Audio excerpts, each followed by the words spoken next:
Cowboy faced a towering Apache on red dunes, and the vow Apache offered cracked the horizon open. Hello everyone, before we begin today's story, I have a small favor to ask. Please hit subscribe and turn on the notification bell so you never miss our channel's new videos. It's quick, free, and the best way to support us in bringing you more dramatic stories. Your support means the world to us. Where are you watching from? Drop your city or country in the comments below. Thank you very much. Now back to our main character. Jebediah Tatum, or Jeb as he was known to friends, had lived a life shaped by the rough winds of the West. His days were spent on the open plains, where the sound of hooves on the dry earth was the music of his existence. A cowboy through and through, Jeb was built for solitude, his skin weathered by the unforgiving sun. But his past wasn't as simple as the long days in the saddle, or the quiet nights under a starry sky. No, Jeb had known loss, pain, and a thirst for justice that ran deep, far deeper than the dry desert sands that stretched before him. His family had been taken from him in a raid that left nothing but a scorched earth in its wake. A burning memory of that night haunted him. It was the Apache, the people who roamed these very lands, that had torn his life apart. He had made a vow that day, a vow to never forget, and to find justice for those he lost. But now, standing at the edge of the red dunes, his heart pounded with a mix of dread and anticipation. There, on the horizon, he saw a figure. Tall, powerful, and unmistakably Apache. The man stood alone, his presence commanding the desert like a force of nature. Jeb's hand instinctively went to his holster, but he didn't draw. Not yet. The Apache warrior's eyes met his, piercing through the distance. There was no fear in those eyes, no anger. Just a quiet, almost unreadable calm. Jeb's jaw tightened. He had faced many men in his time, but this was different. This was not just another fight. This was the moment he had been waiting for, the moment when his past collided with his present, and the outcome would shape the rest of his life. The warrior spoke then, his voice carrying across the wind like a whisper. I know why you are here, Cowboy, he said, his tone calm but firm. But you do not understand the whole story. The words hit Jeb like a wave crashing on the shore. He wasn't sure what to make of it, but he knew that whatever came next, it would change everything. As the wind picked up around them, stirring the red sands, the Apache warrior stepped forward, his feet light on the earth, every movement purposeful. He held his ground, waiting for Jeb's response. This wasn't just a confrontation, it was a challenge. A challenge not of violence, but of words, of understanding. The horizon stretched endlessly before them, the red dunes whispering ancient secrets of the land. The warrior's vow to Jeb was simple yet profound. What happens here today will crack the horizon open and reveal the truth. Jeb took a deep breath, feeling the weight of the moment settle on his shoulders. He knew what this meant. The words spoken by the Apache were not just a statement of defiance. They were a promise of something deeper, something that would reveal not only the nature of their conflict, but the path forward for both men. He stood tall, his eyes locked with the warrior's. Then let the truth come, Jeb said, his voice steady, his heart resolute. And with that, the winds of fate began to turn, and the horizon itself seemed to hold its breath. The Apache warrior stood tall, unwavering in his resolve, his eyes still locked with Jeb's. The wind whispered through the dunes, carrying with it the scent of earth and dust, and yet, for Jeb, it felt as though the world had quieted. The horizon stretched before them, vast and unchanging, but everything in that moment seemed to hang in the balance. Jeb's heart beat with a steady rhythm, but beneath the surface, there was a storm. He had spent years preparing for this encounter, not just with his fists or his gun, but with his mind. But now, in the face of this warrior, he found that nothing could have truly prepared him. The Apache warrior stepped forward, his pace deliberate, every movement precise. There was something almost ceremonial in the way he carried himself, as though his presence alone was enough to command the very earth beneath them. You seek justice, Cowboy, the warrior said, his voice a deep, rich sound that seemed to echo in the quiet. But the truth you want is not so simple. Jeb's jaw tightened. He had heard the whispers, the stories, the rumors. And yet he could not shake the feeling that this was more than just a fight, it was a reckoning. A reckoning for the past. For everything that had been lost. The warrior's words cut through him like a sharp wind, stirring memories of the life he had tried so desperately to leave behind. I seek what is mine, Jeb replied, his voice steady, though his heart betrayed him. The warrior nodded, a faint smile tugging at the corner of his lips. What is yours, Cowboy? What does a man like you truly seek? The question hung in the air, heavy and unspoken. Jeb stared at the warrior, the weight of his gaze pressing down on him. What was he truly seeking? Was it vengeance for his family? Was it peace? Or was it something deeper, something he hadn't allowed himself to acknowledge until now? The Apache warrior seemed to read his thoughts, his eyes flicking to the horizon before returning to Jeb. Your fight is not with me, nor with my people, the warrior said. Your fight is with yourself. The words hit Jeb like a thunderclap. For a moment, he was silent, grappling with the truth that had been spoken, a truth he had long buried.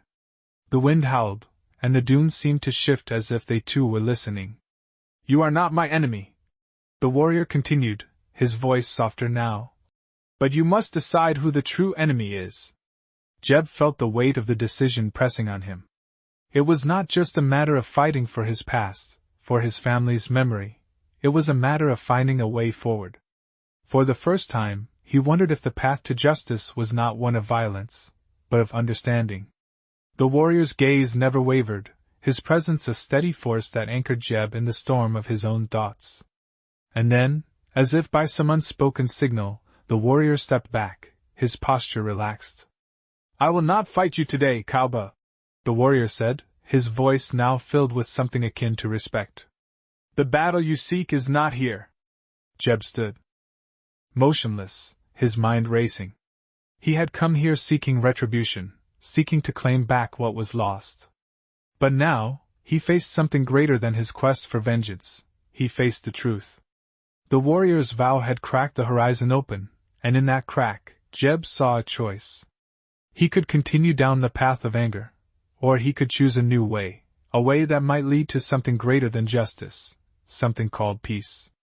I never expected to find myself standing here, in the middle of a desert, facing a man who had the power to change everything. Jeb stood there, his heart still racing from the encounter. The wind had shifted, a sign that the time for talking was coming to an end. He could feel the weight of the warrior's words still hanging in the air, pressing against him, asking him to make a choice. What had started as a thirst for revenge had suddenly turned into something far more complicated. The Apache warrior had spoken of a battle that was not physical, but internal. Jeb's mind raced, his thoughts a whirlwind of emotions. Was the fight really about vengeance? Was there a deeper truth hidden in the dust and the wind? The warrior's calm had unsettled him. Jeb was used to the fiery temper of men who fought with everything they had, men who sought justice with their fists. But this man, Dakota, was different. He wasn't fighting against Jeb, but instead, he seemed to be fighting with him, offering him a path that Jeb hadn't seen before. The horizon stretched before them, the sun hanging low in the sky, casting long shadows across the dunes. The stillness between them was deafening, yet it was filled with the promise of something bigger. Jeb knew he couldn't walk away without understanding what Dakota meant. His search for justice had always been about finding the man responsible for his family's death, but now, that pursuit felt empty. Dakota had shown him that there was more at stake than just the past. It was the future, the way forward that mattered.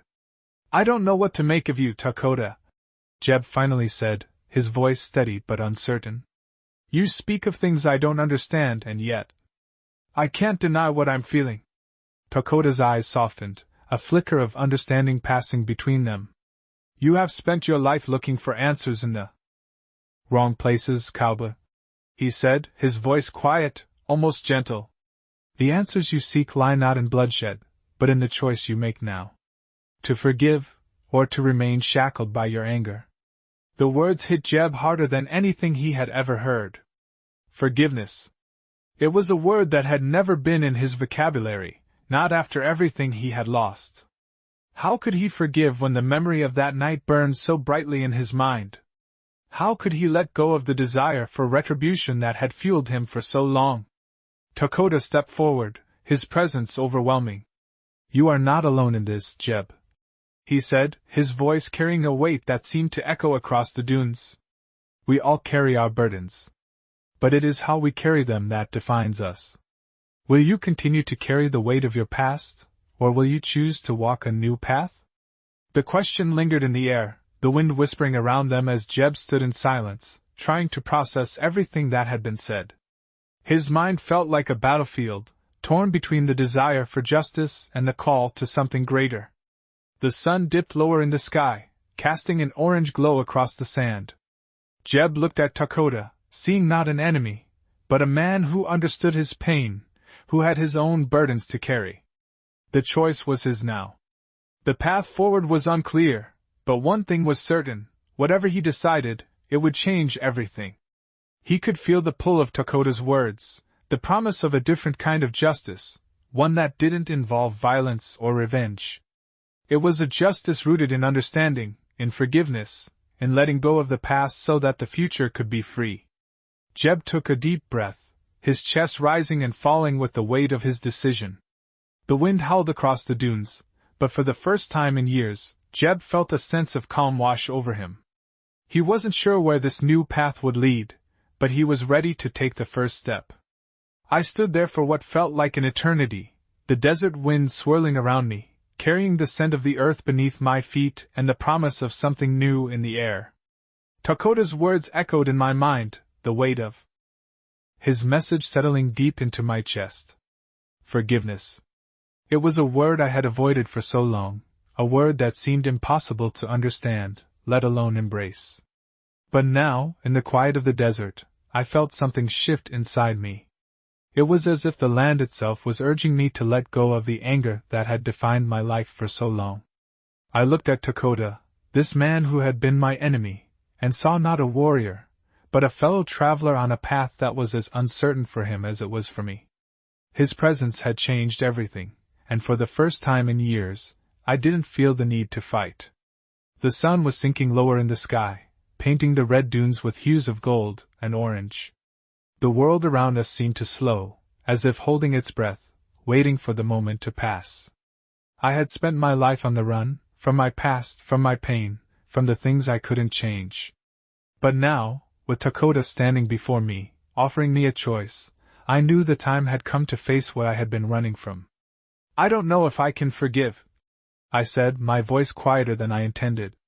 "Not yet. It's too much to ask." Dakota nodded, his eyes steady, understanding. "Forgiveness is not a gift given to others," he said softly. "It is a gift you give to yourself. To let go of the past is not to forget it, but to free yourself from its hold."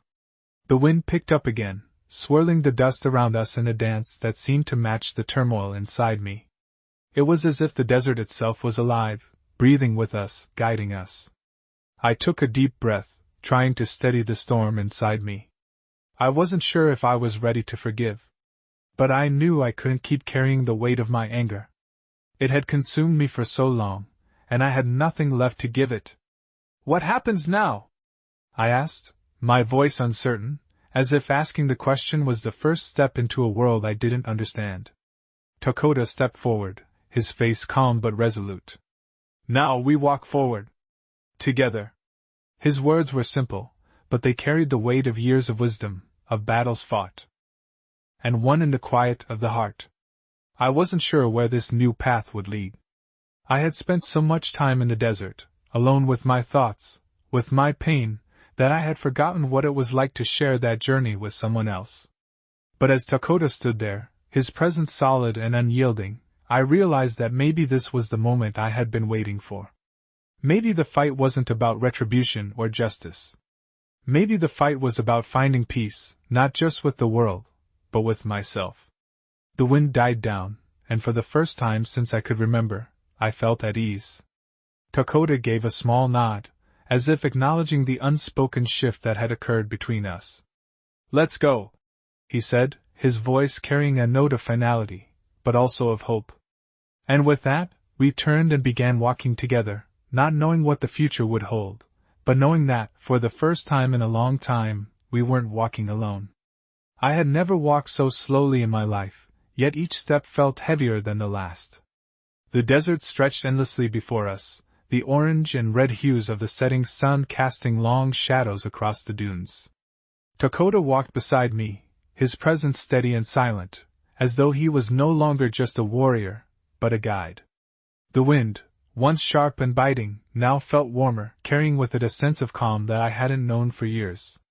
The weight that had been on my shoulders since the day my family was lost was still there, but it no longer felt like a burden I had to carry alone. It was strange, to be walking side by side with a man who had once been my enemy. There was a time when I would have never trusted a man like Dakota, a man from the Apache tribe. I had grown up with stories of their savagery, of their raids and attacks, but standing next to him now, I saw nothing but a man who had his own scars, his own burdens. The past felt distant, like a shadow that no longer had the power to consume me. "How do you do it?" I asked, my voice barely above a whisper. Dakota glanced at me, his expression unreadable. "Do what?" "Carry the weight of everything you've lost and still keep moving forward." He seemed to think about it for a moment before responding, his voice steady. "The weight doesn't go away, Jeb. You learn to carry it, not as a burden, but as part of who you are." His words hung in the air, and I felt a knot form in my chest. I had always thought that carrying my pain was a way to honor the past, to keep the memory of my family alive. But now, I wondered if it was holding me back. "And forgiveness?" I asked. Dakota's face softened slightly, but he didn't respond right away. We continued walking in silence for a while, the sound of our footsteps the only noise between us.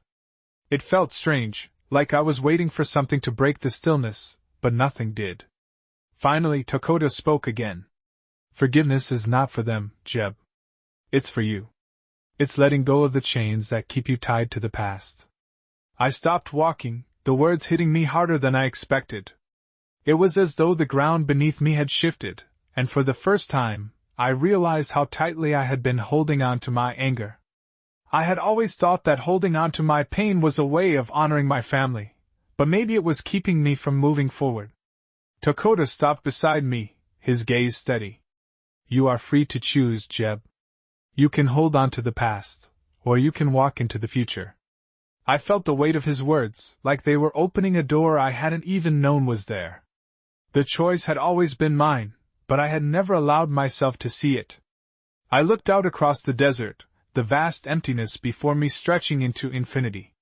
The wind had calmed now, and the sun was sinking lower in the sky, casting a soft, golden light across the dunes. In that moment, something inside me shifted. It was as though the horizon had cracked open, revealing a path I had never seen before. I wasn't sure what lay ahead, but I knew that it was time to let go. Time to stop running from the past. Time to step into whatever future awaited me. Dakota gave me a small nod, as though he understood the change that had occurred in me, and we continued walking together. The desert, once so barren and unforgiving, now felt like a place of possibilities. And for the first time in a long time, I felt ready to face whatever came next. We walked for what felt like hours, but neither of us spoke. The desert stretched endlessly before us, the sun now lower in the sky, painting the world in shades of gold and deep red. The quiet was overwhelming, yet comforting. Every step seemed to lead us further into the unknown, yet I couldn't shake the feeling that we were exactly where we needed to be. The choice I had made earlier, to walk with Dakota and face the future, felt both terrifying and freeing. The weight of my past still pressed on my shoulders, but for the first time, it didn't feel as heavy. I glanced at Dakota, who walked beside me with an ease that suggested he had walked this path many times before. His presence was a steadying force, like the mountains in the distance, silent, unwavering, but full of wisdom. As we moved, I found myself thinking about the past, the family I had lost, the pain I had carried for so long. There had been a time when that pain was all I knew. It had driven me, kept me moving forward, but it had also kept me trapped. And now, standing here in the open desert, I realized how much of that pain I had held onto out of fear. Fear of letting go, fear of forgiving, fear of what might happen if I stopped carrying the weight. Takoda seemed to sense the thoughts swirling in my mind. Without looking at me, he spoke. "The past is a shadow, Jeb," he said, his voice calm and steady. "But the shadow does not define the land. You can choose to let it lead you, or you can walk in the light." His words settled in my chest, and I felt a quiet stirring deep within. What if I could let go of the past? What if I could walk away from the anger, the regret, the loss? What if I could find peace, not just in the land, but in myself? "Do you ever regret it?" I asked, my voice barely above a whisper. "Do you ever wish things had been different?" Takoda stopped walking and turned to face me. His eyes were steady, filled with the wisdom of someone who had lived through more than his fair share of hardship. "Regret is a heavy thing to carry," he said slowly. "But regret does not change the past. It only weighs down the future." I nodded, understanding what he meant, but it was hard to imagine letting go of everything. "I don't know if I can forgive," I confessed. "I don't know if I can let go of what happened." Takoda's gaze softened. "Forgiveness is not a one-time thing, Jeb. It is a choice that must be made every day. And it does not come easy. But in that choice, there is freedom. Freedom to live, to move forward." His words were like a balm to a wound I hadn't even realized was still bleeding. I had spent so much of my life holding on to the past, convinced that it was the only way to honor those I had lost. But now, Takoda was showing me another way. A way where the past didn't have to define me. A way where forgiveness wasn't about excusing what happened, but about freeing myself from its grip. I took a deep breath, feeling the weight on my shoulders ease just a little. The wind shifted, carrying with it the scent of the earth, the dry, warm air filling my lungs. For the first time in years, I felt like I could breathe again. The road ahead was still uncertain, and the path I had chosen wasn't easy. But for the first time, I felt a sense of peace that I hadn't known in a long time. I wasn't sure where this journey would take me, but I knew one thing: there was no turning back. The past was behind me, and the future was waiting, full of possibilities I had never allowed myself to see before. And as Takoda and I continued our walk through the desert, I realized that, for the first time in years, I was walking towards something. Something more than just survival. Something that might finally allow me to heal. The sky above us was darkening, the last traces of sunlight fading into the horizon as Takoda and I continued our journey. The desert, once a barren expanse, now seemed alive with possibility, as if the earth itself had opened up to show me a path I had never considered. Each step I took felt lighter, like I was shedding pieces of the weight I had carried for so long. Takoda walked ahead of me, his movements steady and deliberate, and for the first time in years, I felt like I wasn't just following the path I had been forced onto. I was choosing my own direction. The wind carried a coolness now, a sign that the night was coming, but there was no fear in the air. The desert, vast and unforgiving, had become a place of peace, a place where I could finally breathe without the constant pressure of the past. As we walked, the silence between us grew more comfortable, and I found myself thinking about everything that had led me here. It hadn't been an easy journey, and I wasn't sure what awaited us at the end, but for the first time, I didn't feel like I was running anymore. "Do you ever miss it?" I asked suddenly, the words slipping out before I could stop them. Takoda turned slightly, his eyes meeting mine, steady as always. "Miss what?" he asked, his voice calm but curious. "The old life. The way things were before," I said, my thoughts drifting back to the time when I had been consumed by revenge, when everything I did had a purpose, even if it was a misguided one. Takoda considered my question for a moment before responding. "I don't miss the violence, Jeb," he said, his voice quiet but firm. "I don't miss the anger. But I do miss the simplicity of it sometimes. The certainty." I nodded slowly, understanding what he meant. There had been a time when my life had been clear-cut, revenge was my purpose, my reason for living. But now, standing here in the vast desert, I realized how empty that had been. Do you think it's possible to start over? I asked, my voice barely a whisper. Dakota didn't answer right away. We continued walking, the sand crunching beneath our feet, and for a moment, I thought he might not respond at all. But then he spoke, his voice steady, yet filled with something I couldn't quite place.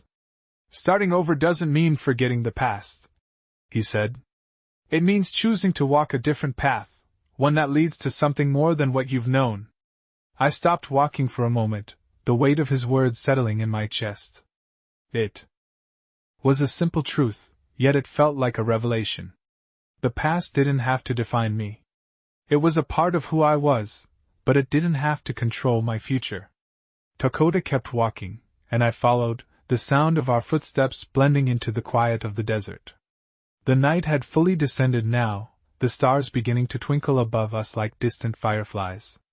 There was no moon tonight, but the sky was clear, and the stars seemed to offer a kind of guidance. What happens when we get to the end? I asked, not sure if I was talking about our journey or about the new life I was trying to build for myself. Dakota glanced over his shoulder, his face illuminated by the faint starlight. We will keep walking, he said simply. And we will find what is waiting for us, whatever it may be. The words were not a promise, but a possibility, and for the first time in a long time, I didn't feel afraid of what might come. There was something freeing about the unknown, something that allowed me to let go of the past and embrace the future. We walked on through the night, the desert stretching endlessly before us, and I knew that wherever this journey took us, it was a journey I had chosen to make. And that, for the first time, was enough.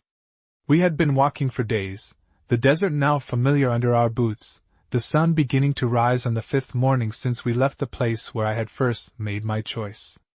Dakota and I had grown into a rhythm of silence, only the soft shuffle of our footsteps breaking the quiet. The stillness that once weighed heavily on me now felt like a companion, a strange comfort. The vast desert seemed endless, but with each step, I felt like I was walking towards something, toward peace, perhaps, or at least toward a new beginning. The nights were cold, and the stars above us were like ancient eyes watching over our journey.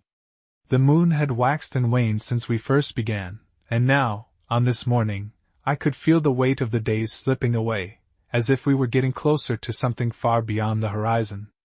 Dakota stopped suddenly, and I nearly walked into him, my thoughts drifting. He had been leading without a word, and now he stood still, his back straight and his eyes scanning the landscape ahead. What is it? I asked, my voice hoarse from the dry air. Dakota didn't respond right away. His gaze remained fixed on the horizon, and for a moment, I thought he might not speak at all.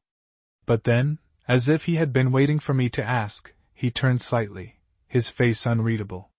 There is a place just ahead, he said quietly. A place where the land speaks to those who listen. I looked at him, confused. What do you mean? A place where the land speaks? Dakota's eyes softened, and he turned back toward the distant mountains. The land remembers, Jeb. It carries the stories of those who have walked before us. Some places, they hold power. They can show us what we need to see, not what we want to see. The words lingered in the air, and I felt a shiver run through me. I wasn't sure what Dakota meant, but I had learned to trust his quiet wisdom over these past days. There was a stillness in him, a calm that came from somewhere deep, and I knew that when he spoke, it was not without reason. Let's keep moving, he said, his voice steady once more, and without waiting for me, he began walking again. I followed, the unfamiliar sense of purpose returning to my steps. We walked in silence for several hours, the morning sun climbing higher in the sky, casting long shadows behind us. The desert stretched out, barren yet full of life in its own way. I had learned to see it differently now, no longer just a harsh, empty place, but a land that had its own story, its own rhythm. As we reached the foot of a range of low hills, Dakota stopped again, this time much sooner than before. He had reached the place he had spoken of. There, just before us, was a small, sheltered valley, the sand giving way to patches of green, a sign of life in the middle of the desert. Dakota turned to me, his expression solemn. This is the place, he said. This is where the land speaks. I stood beside him, looking at the valley ahead. There was something peaceful about it, something almost sacred. A place untouched by time, as though the earth itself had kept it hidden from the world. Dakota stepped forward, moving slowly toward the center of the valley. I followed, unsure of what to expect.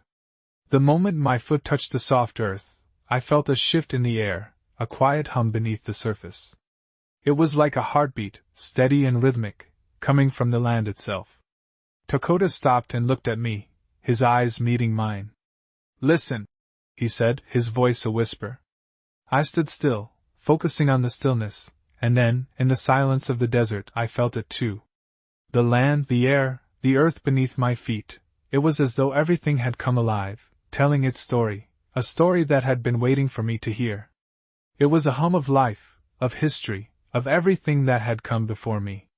And in that moment, I understood what Dakota had meant. This place held power, not in the way of strength or force, but in its quiet wisdom. A wisdom that had been here long before me, and would be here long after. Dakota nodded as if he had expected this. "The land remembers," he said again, and this time, I truly understood. The journey had brought me to this moment, to this place, and it was here that I realized I was not running anymore. I had arrived, not just in the desert, but within myself. The past had not been erased, but it no longer had a hold on me. And as I stood in the center of that valley, with Dakota by my side, I knew that whatever came next, I was ready for it. The sun was high in the sky when Dakota and I finally made our way out of the valley.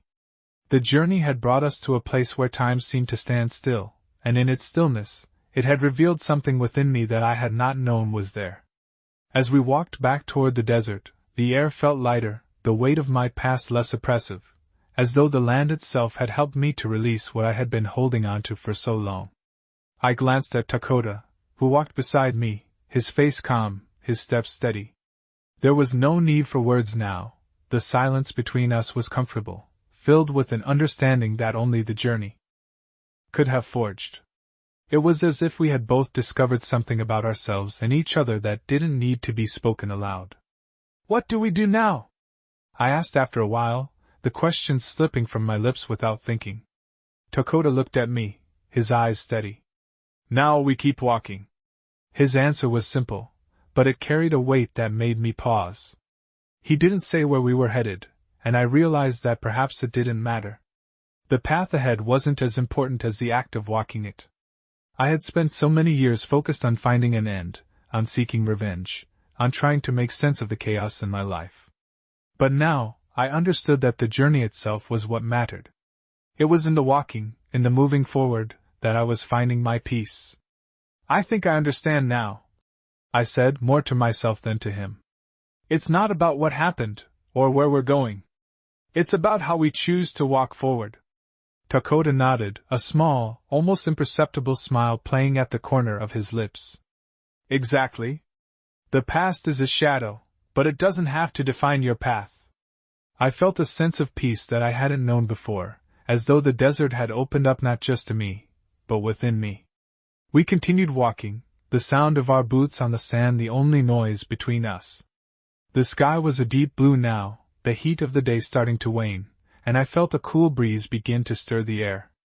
The world around us seemed to breathe with us, as if the land itself was aware of the change that had taken place.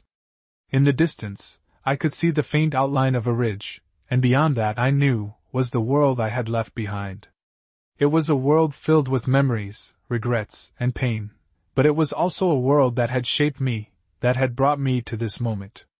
And now, as I stood in the quiet of the desert with Dakota by my side, I realized that the past no longer had a hold on me. It was behind me, where it belonged, and I was free to move forward. The path ahead was uncertain, but for the first time in my life, I felt ready to walk it.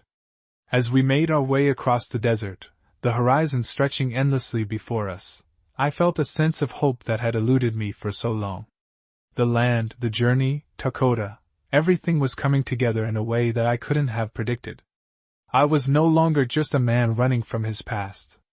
I was someone walking towards something, toward a future that I had once thought was impossible.